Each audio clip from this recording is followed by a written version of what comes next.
السلام عليكم ورحمة الله وبركاته. ازيكم عاملين ايه؟ يا رب تكونوا بخير. اسألي ابنك الأسئلة دي عشان تطوري من تفكيره.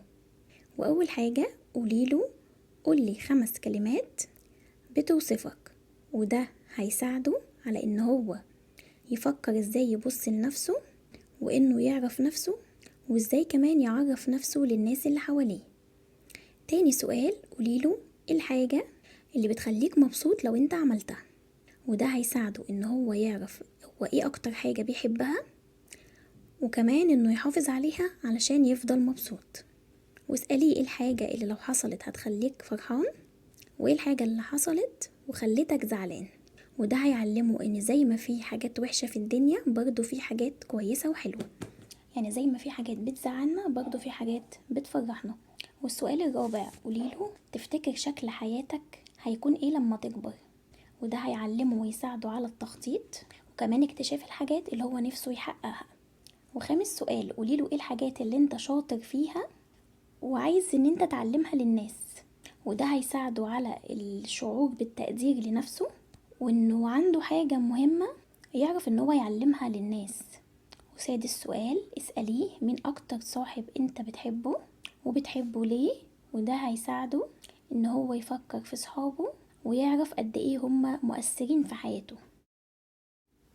السلام عليكم ورحمة الله وبركاته. ازيكم عاملين ايه؟ يا رب تكونوا بخير. تعالوا النهاردة هقول لكم على حاجات لازم تعلموها لأولادكم. علمي ولادك ان ما ينفعش نروح مع حد في اي حتة الا لما نستأذن من بابا او ماما.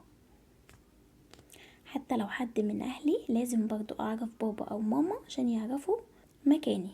وعلميهم ان هم ما يشربوش اي حاجة من اي حد غريب، ولا ينفع يشربوا اي حاجة مفتوحة سواء مية او عصير، حتى لو الحاجة دي كانت بتاعت اصحابنا.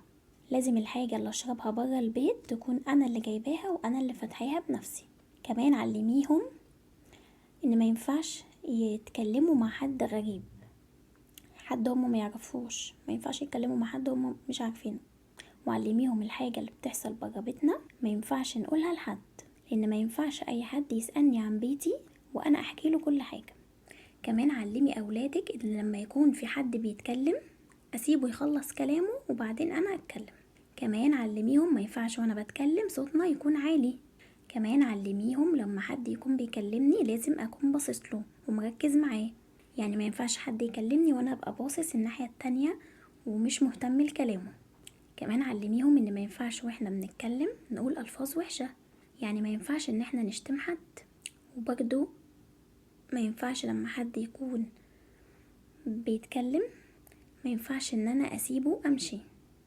ولازم كل الحاجات اللي انت بتعلمها لهم انت تكوني بتعمليها، لان انت قدوة لاولادك وهيقلدك في كل حاجة انت بتعمليها. يعني ما ينفعش تكوني بتقولي لهم حاجة وانتي تصرفاتك حاجة تانية، لان هم في الاخر مش هيعملوا باللي انتي بتقوليه، ولكن هيعملوا باللي هم شايفينك بتعمليه.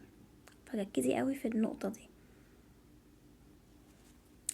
تعالي بقى هقولك كمان ازاي تربي طفل مميز. يعني النهاردة هقولك برضو على افكار تخليكي تطلعي طفل مميز. اول حاجة، دايما اتعودي تحطي قلم زيادة في شنطة ابنك، وقوليله عشان لو محدش معاه قلم من زمايلك او صحابك تديله واحد من الاتنين اللي معاك. وده طبعا بيخليه يتعلم المساعدة. تمام. حاجة تانية، لما يرجع البيت او مثلا يكون نايم ويصحى قوليله البيت كان مضلم خالص من غيرك، وده بيحسسه ان هو ليه قيمة. ولما يروح المدرسة او النادي دايما اديله حاجة حلوة، وقوليله واحدة ليك وواحدة لصاحبك. وطبعا ده بيعلمه الحب.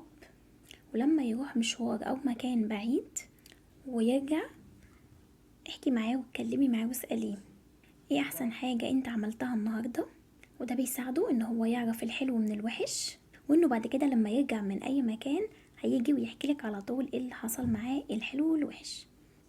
وبكده يبقى احنا في فيديو النهاردة اتكلمنا عن الحاجات يعني بعض الحاجات اللي المفروض تعلميها لابنك. طبعا في حاجات تانية كتير هبقى انزلها لكم بقى في فيديوهات جاية بإذن الله. وازاي تربي طفل مميز. وكمان الأسئلة، قلتلك كمان الأسئلة اللي انت المفروض تسأليها لطفلك دايما علشان تطوري من تفكيره. تعالي بقى آخر حاجة هقولك عليها النهاردة، ازاي تربي طفل يكون شخصيته قوية. أول حاجة مهم جدا ان احنا ناخد رأيه في حاجات من فترة للتانية. ودايما في حياتنا يعني الطبيعية، الروتين بتاعنا الطبيعي اليومي، نحاول ان احنا نخيره مثلا بين حاجات. يعني النهاردة مثلا عايز تاكل ايه، كذا ولا كذا، وهو نازل مثلا ايه رأيك تلبس ده النهاردة ولا تلبس ده. يعني حاولي دايما تخيريه وتحسسيه ان هو ليه قيمة وليه شخصية، وان هو رأيه بيتاخد بيه. هو لما يحس بحرية الاختيار ساعتها هيحس ان هو يعني شخصيته قوية. فاهمين؟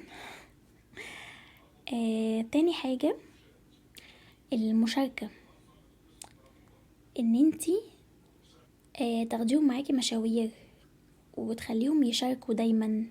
يعني خلي ابنك او بنتك تشوفك انتي بتتعاملي ازاي مع الناس في ارض الواقع. كل ده بيديله يعني علام.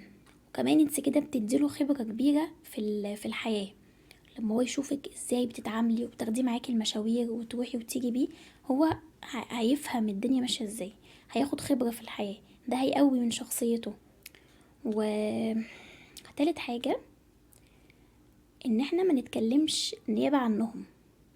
يعني لو احنا مثلا في مكان بنطلب اكل او بنجيب دليفري، نخليه هو اللي يختار، خليه هو اللي يطلب من الويتر بنفسه. ولو مثلا انتي وابنك عند الدكتور وهو بيكشف، خليه هو اللي يقول للدكتور تعبان ماله. يعني خليه هو اللي يقول للدكتور انا حاسس بايه مثلا، ايه اللي بيوجعه.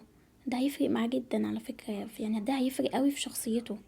وده كمان هيخليه يعرف ان هو يعبر عن نفسه. فمهم قوي ان انتي تخليه يشارك. وكمان مهم ان انتي تخليه يعبر عن نفسه، انك ما تتكلميش نيابة عنه. ومهم جدا كمان ان انتي تاخدي رأيه من فترة للتانية، وتاخدي رأيه وتديله خيارات يعني في اليوم الطبيعي. كل الحاجات دي مهمة جدا. يعني اتمنى ان احنا نعملها مع اولادنا ونهتم بيها عشان نطلع طفل عنده شخصية، طفل سوي نفسيا، مش طفل متدمر ونفسيته صفر. انا عارفة ان الحياة دايما يعني بتلهينا وبنمشي على سطر ونسيب سطر، ولكن نحاول يعني على قد ما نقدر. يعني خلاصة الفيديو كده، نحاول ان احنا يعني نكونوا طلعنا من الفيديو اكيد طلعتوا باي معلومة مفيدة نطبقها بقى يعني على قد ما نقدر، ونمشي على الحاجات على قد ما نقدر. وبإذن الله هتلاقوا تحسن كبير في مستوى أولادكم.